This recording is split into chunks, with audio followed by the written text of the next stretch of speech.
Bonjour, dans cette vidéo, je vais vous parler d'une loi très intéressante avec des implications pas très intuitives mais qui ont lieu dans la vie de tous les jours et qui sont elles aussi très intéressantes. Cette loi s'appelle la première loi de Newton, on a déjà vu la deuxième loi de Newton. Elle a un deuxième nom qu'on appelle aussi le principe d'inertie. Alors, vous trouvez la théorie relative à la première loi de Newton dès la page 15 de votre cours et ça s'étend en tout cas ce qu'on va voir dans cette vidéo jusqu'à la page 18, jusqu'à la page 18 donc, et nous on va s'intéresser à tout ce qui se passe jusqu'ici, donc à l'encadré où vous pouvez déjà apercevoir l'énoncé de la loi. Pour le reste, on verra ça dans une autre vidéo avec les applications justement qui seront donc développées un peu plus tard. Alors, moi, j'ai cette présentation à vous faire en ce qui concerne donc la première loi de Newton ou le principe d'inertie.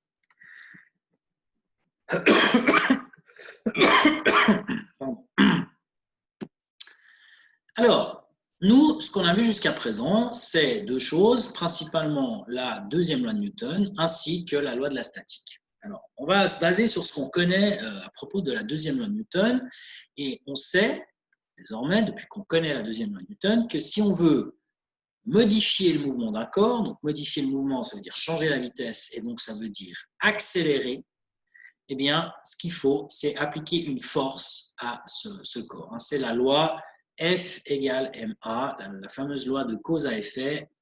S'il y a une force, alors il y a une accélération. Donc, c'est comme ça qu'on fait pour modifier le mouvement. Donc, cette loi, elle suppose donc que quand on donne une force, on modifie le mouvement. Alors maintenant, la question qu'on pourrait se poser, qu'on va se poser dans ce chapitre, que se passe-t-il lorsqu'un corps est déjà en mouvement? C'est-à-dire qu'il a une vitesse qui n'est pas égale à 0. Est-ce qu'il peut conserver son mouvement et sa vitesse sans être soumis à aucune force?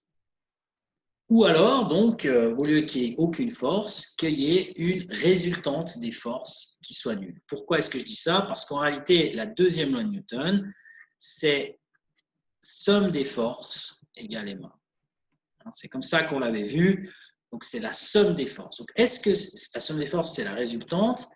Est-ce que si la résultante des forces est égale à 0, est-ce que l'objet peut avoir un mouvement en fait? Est-ce que c'est possible? On aurait tendance à dire que non, puisque pour qu'un objet bouge, il faut une force. Donc, s'il n'y a pas de force, on a tendance à penser qu'il ne va pas bouger. La question, c'est est-ce que finalement, ce ne serait pas le cas? Alors, pour faire comprendre les choses, je vous propose d'imaginer donc une première situation dans laquelle vous avez un puck de hockey qui est au repos, donc qui est arrêté en fait, sur un sol horizontal. Il subit deux forces, un poids dirigé vers le bas et une force de soutien dirigée vers le haut. Le fait qu'il soit au repos, c'est une situation qu'on appelle, nous, la situation statique, ça veut dire que la somme des forces est égale à 0. Pour l'instant, c'est statique, il n'y a pas de mouvement, donc c'est un petit peu hors sujet. Alors, imaginons maintenant que ce puck de hockey, on tape dedans, et puis donc ce puck, il commence à bouger sur la glace. Il reçoit une force uniquement quand on tape dedans, mais dès que la canne de hockey ne touche plus le puck, eh bien, il avance sur la glace, il glisse. C'est important de comprendre ça, la force est exercée uniquement au départ, pendant que la crosse, la canne de hockey, est en contact avec le puck. Donc, qu'est-ce qui se passe après? Eh bien, après, vous avez le puck de hockey qui se déplace à une certaine vitesse, ici. Je l'ai mis en trétier la vitesse parce que ce n'est pas une force. Ça, c'est très important, la vitesse, ce n'est pas une force. Et donc, quelles sont les forces qui agissent sur ce puck de hockey? Il y a toujours le poids, bien sûr. Il y a toujours la force de soutien. Et ces deux forces, étant donné que le sol, on a dit qu'il était horizontal, eh bien, elles se compensent encore, toujours. Donc, P plus S égale 0, comme tout à l'heure. Mais ce qu'il y a en plus, c'est qu'il y a une force de frottement. Donc, cette force de frottement, elle fait en sorte que la somme des forces, P plus S plus FF, eh bien, comme P plus S, ça donne 0, il reste que FF. Et donc, la somme des forces, elle vaut FF. dans cette histoire, c'est-à-dire la force de frottement. Alors, que fait la force de frottement? Elle ralentit le puck petit à petit, jusqu'à ce qu'il s'arrête. Je n'ai pas précisé qu'on était sur une patinoire. Ici, j'ai marqué puck de hockey, on est d'accord. J'ai parlé d'une crosse de hockey. Normalement, ça se joue sur une patinoire, mais je n'en ai pas parlé d'une patinoire. Imaginons qu'on tape on fait l'expérience, mais sur un parquet, par exemple. Eh bien, qu'est-ce qu'on va observer? Plus la force de frottement est élevée, plus le puck va ralentir vite. Quand je dis ralentir vite, ça veut dire ralentir rapidement. Donc, il va perdre rapidement de la vitesse. Et donc, il va s'arrêter rapidement aussi. Donc, la distance qu'il va pouvoir parcourir avant de s'arrêter va dépendre de cette force de frottement. Plus la force de frottement est élevée, si la force de frottement augmente, c'est une grande force de frottement, alors la distance qu'il va pouvoir parcourir, elle va diminuer. Maintenant,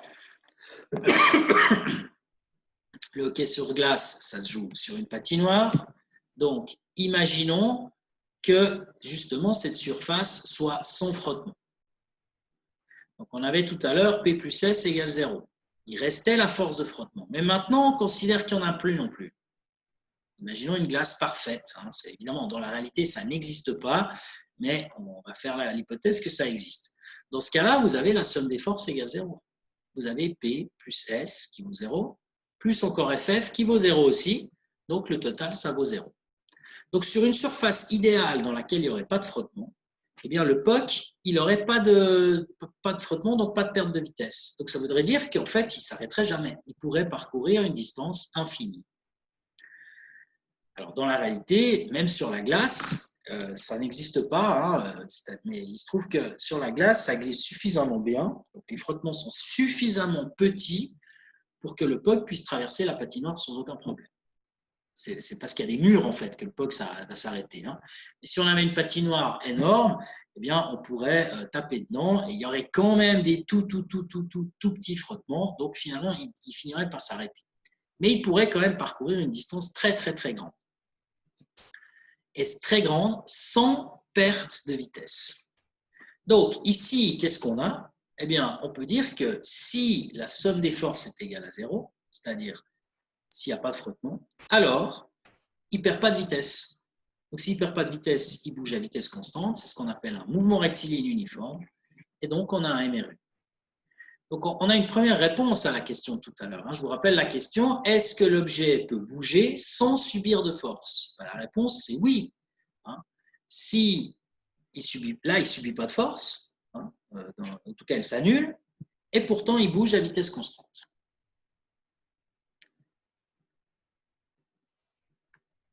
Troisième situation. Une situation que vous connaissez très probablement. Imaginons donc un cycliste ou une cycliste qui se déplace à vitesse constante, donc un mouvement rectiligne uniforme, sur un sol horizontal et on va considérer qu'il n'y a pas de vent. Attention, pas de vent, ça ne veut pas dire qu'il n'y a pas d'air, ça veut juste dire qu'il n'y a pas de vent d'air qui pousse, dans un sens ou dans un autre. Donc, l'idée là-dedans, c'est vous êtes sur votre vélo et vous devez rouler à vitesse constante. Qu'est-ce que vous devez faire? Eh bien, vous savez que si vous voulez rouler à vitesse constante, eh bien, vous devez pédaler. Vous le savez ça, par expérience. Pourquoi est-ce qu'il faut pédaler? Alors, sur votre vélo, ici, il y a 4 forces qui agissent. Il y a évidemment le poids et le soutien. Et ces 2 forces, elles se compensent, comme pour le puck de hockey qu'on a vu tout à l'heure. Donc, on a P plus S égale 0 ici. Elles se compensent par. Alors, qu'est-ce qui reste? Eh bien, il reste 2 autres forces, qui est la force que vous exercez en pédalant. C'est pour ça que vous devez pédaler. Et puis, la force de frottement. C'est les frottements de l'air qui vont vous ralentir. J'ai dit tout à l'heure, il n'y a pas de vent, mais il y a quand même de l'air. Donc, si vous arrêtez de pédaler, il n'y a que les frottements de l'air qui vont agir. Et donc, ça va exercer sur vous une force dirigée vers l'arrière qui va vous ralentir. Donc, vous savez que si vous arrêtez de pédaler, petit à petit, vous allez ralentir. Si vous êtes évidemment sur un sol horizontal. Donc, vous devez pédaler. C'est obligatoire. Alors, maintenant, vous exercez cette force F vers l'avant. Alors, il y a deux cas de figure. Soit cette force F, elle est plus grande, non, il y en a trois, pardon. Soit cette force F, elle est plus grande que la force de frottement. Donc, si cette force F est plus grande, ça veut dire que globalement, il y a plus de forces qui vont vers l'avant que vers l'arrière. Donc, du coup, vous allez accélérer. Si vous pédalez, mais que vous ne pédalez pas assez fort, ça veut dire que la force F, elle est plus petite que la force de frottement. Alors, ça veut dire quoi? Ça veut dire que, c'est par exemple le cas que j'ai dit tout à l'heure, vous arrêtez de pédaler, dans ce cas-là, la force qui va vers l'avant, elle est 0. Donc, si elle est 0, elle est plus petite que la force de frottement.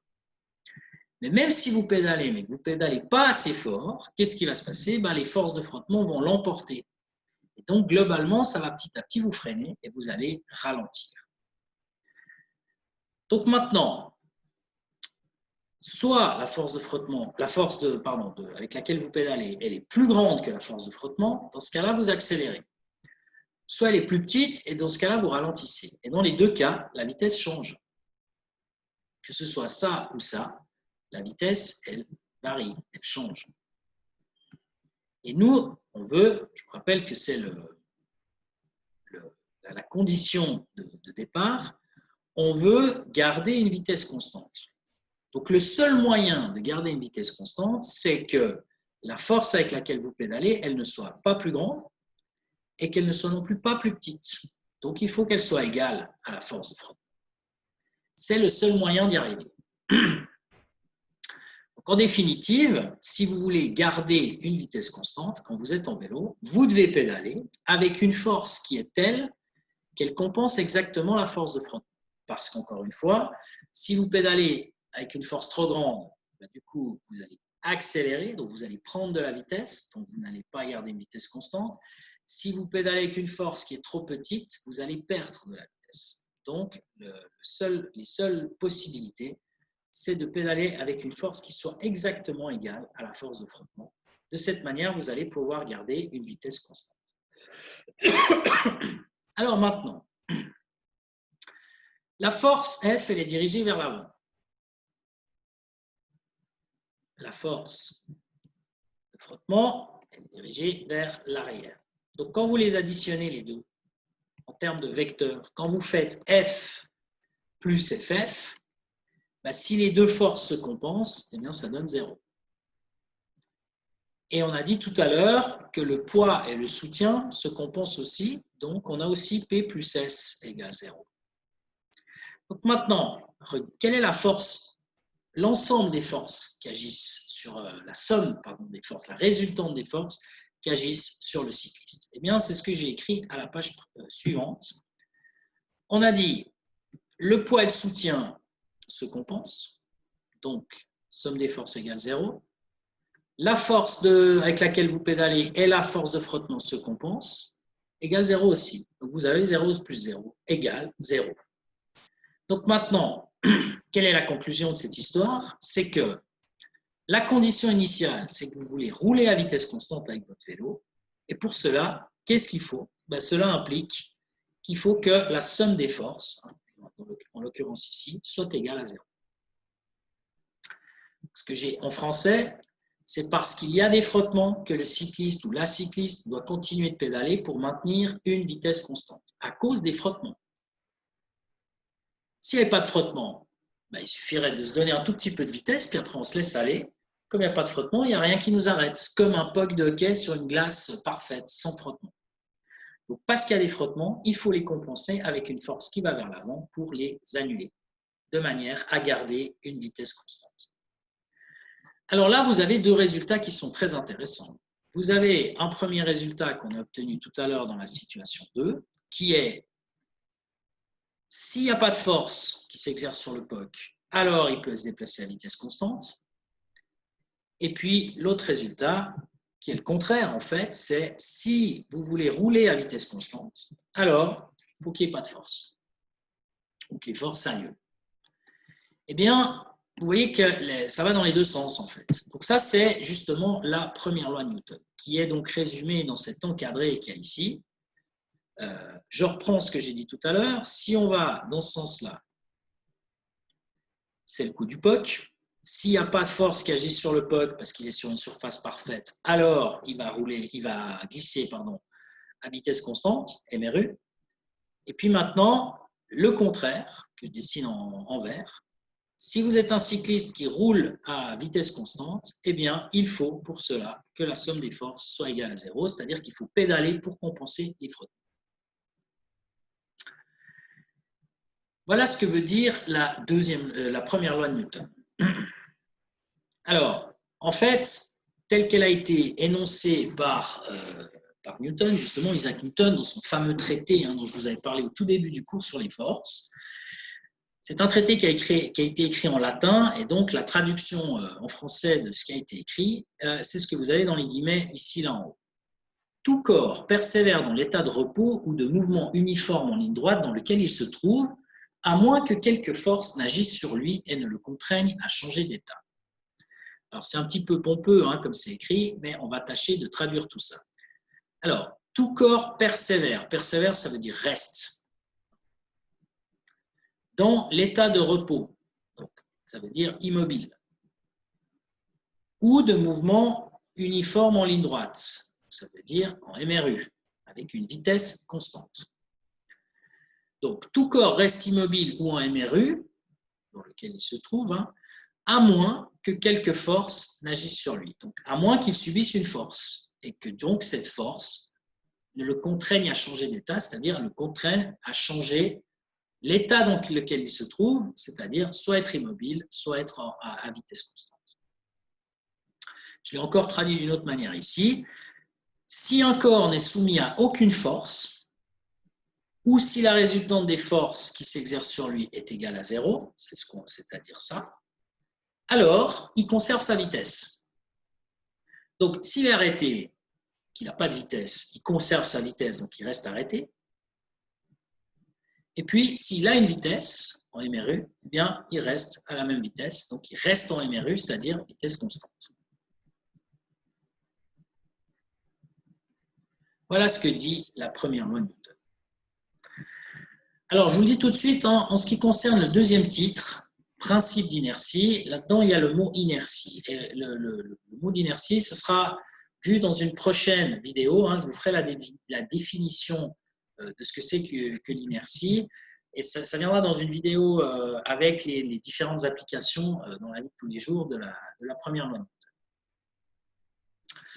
Alors, cette première loi de Newton, que désormais vous connaissez, donc vous pouvez appliquer dans la résolution d'exercices, je vais quand même juste encore faire deux remarques à propos de cette loi.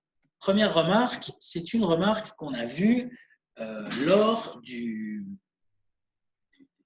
la correction d'un exercice qui est l'exercice 23, en fait, avec l'hélicoptère qui soulevait de terre une personne blessée. Eh bien, dans la deuxième partie, la partie B de cet exercice, je ne sais pas si vous vous souvenez, exercice 23, partie B, eh bien, l'objet, la personne, le corps, le blessé, montait à vitesse constante dans l'hélicoptère.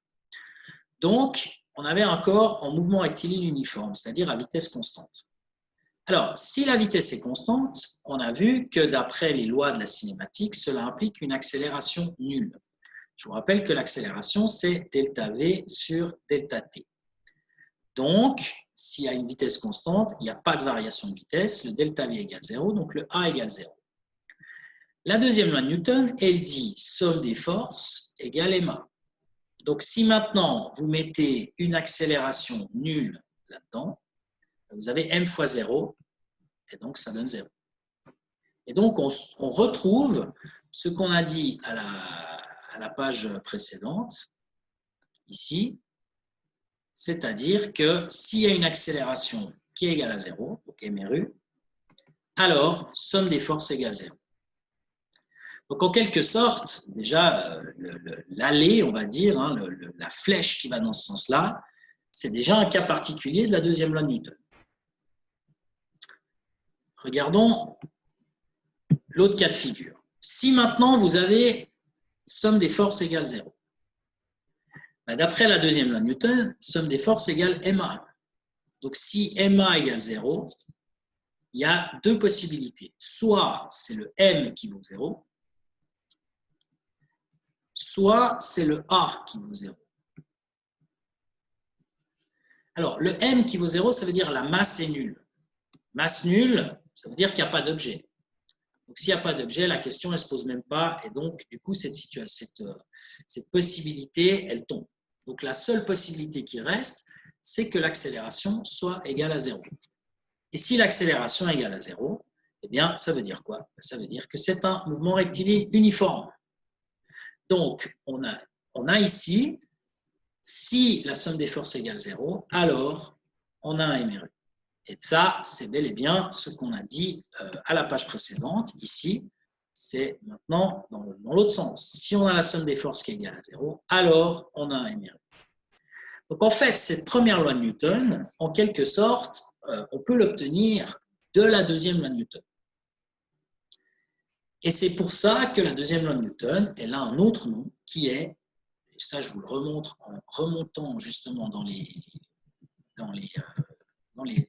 transparents, son autre nom, c'est le principe fondamental de la dynamique. C'est fondamental, justement. Grâce à cette deuxième loi de Newton, on peut prendre en compte tous les cas de figure. Et donc, en particulier, la première loi de Newton qui arrive quand soit somme des forces égale 0, soit A égale 0. En quelque sorte, hein, encore une fois, la première loi de Newton, on peut voir ça comme un cas particulier de la deuxième loi de Newton. C'est la remarque que j'ai faite ici en bas de page. Alors, il y a un autre cas de figure qui peut être vu comme un cas particulier de tout ça, c'est la statique, mais la statique, j'en avais déjà parlé. Hein. Alors, maintenant, ce sera ma dernière remarque. Ouais, ce sera la dernière remarque, et puis après, j'arrête cette vidéo. Donc, maintenant, imaginons qu'on a un corps qui est immobile. Donc, ça veut dire qu'il a une vitesse qui est égale à 0. Elle est égale à 0. Et il reste immobile. Donc, elle est constante en plus. C'est donc une situation qu'on dit une situation statique. Comme la vitesse est constante, c'est un mouvement rectiligne uniforme, mais avec une vitesse égale 0. Donc, la statique, c'est un cas particulier de mouvement rectiligne uniforme. Donc, si un objet est statique, il est en MRU, et s'il est en MRU, d'après la première loi de Newton, ça veut dire que la somme des forces est égale à 0. Donc maintenant, on peut aussi considérer que la statique, c'est un cas particulier de la première loi de Newton, et on avait déjà vu que c'est aussi un cas particulier de la deuxième loi de Newton. Donc la statique, c'est vraiment un cas très, très, très particulier. La dernière remarque qui est très importante, qui apparaît sur ce transparent, c'est que si maintenant je retourne en arrière à la loi de la statique, qu'on avait vue il y a assez longtemps, hein, bien sûr, ici, voilà. Je vous avais dit, lorsque vous avez un objet qui est immobile, alors la résultante des forces, hein, ça va dans ce sens-là, ici, comme ça, alors la résultante des forces est nulle. Et je vous avais dit, attention, la réciproque n'est pas vraie. En effet, une résultante nulle n'implique pas forcément, ça peut l'être, mais pas forcément une situation statique. C'est-à-dire, vous ne pouvez pas aller dans ce sens-là. Si la somme des forces égale 0, ça ne veut pas toujours dire que l'objet est statique. Voilà la remarque que j'avais faite à l'époque. Je vous avais dit, un jour, je vous expliquerai. Ce jour, il est arrivé, c'est aujourd'hui. Maintenant que vous avez vu la première loi de Newton, eh bien, vous voyez que, en fait, si on va dans ce sens-là, la somme des forces égale 0, ça n'implique pas forcément la statique, ça implique un MRU. Alors, des fois, c'est statique, des fois pas, parce que MRU, la statique, on vient de le voir, c'est un cas particulier de mouvement rectiligne uniforme. C'est un MRU avec une vitesse nulle, qui reste constante. Donc, du coup, somme des forces égale 0, de temps en temps, c'est un MRU avec vitesse nulle, c'est-à-dire statique, mais pas toujours. Et donc, vous pouvez tout à fait avoir somme des forces égale 0, comme par exemple le cycliste, qui est égal à, qui implique une vitesse. Hein. Ça, c'est le cas du cycliste, par exemple. Somme des forces égale 0, on a vu, la force avec laquelle on pédale doit compenser les frottements, et pourtant, il n'est pas statique. Donc, on n'a pas cette relation-là. À la place, on a MRU. MRU, pardon, pas MRUA, MRU, bien sûr. Voilà pour cette présentation de la première loi de Newton. Et donc, on verra dans une prochaine vidéo, je vous préparerai ça pour probablement la semaine prochaine, la suite avec la définition de ce qu'on appelle l'inertie et puis quelques cas de figure, combien 5 environ, 5 situations de la vie de tous les jours dans laquelle intervient la première loi de Newton.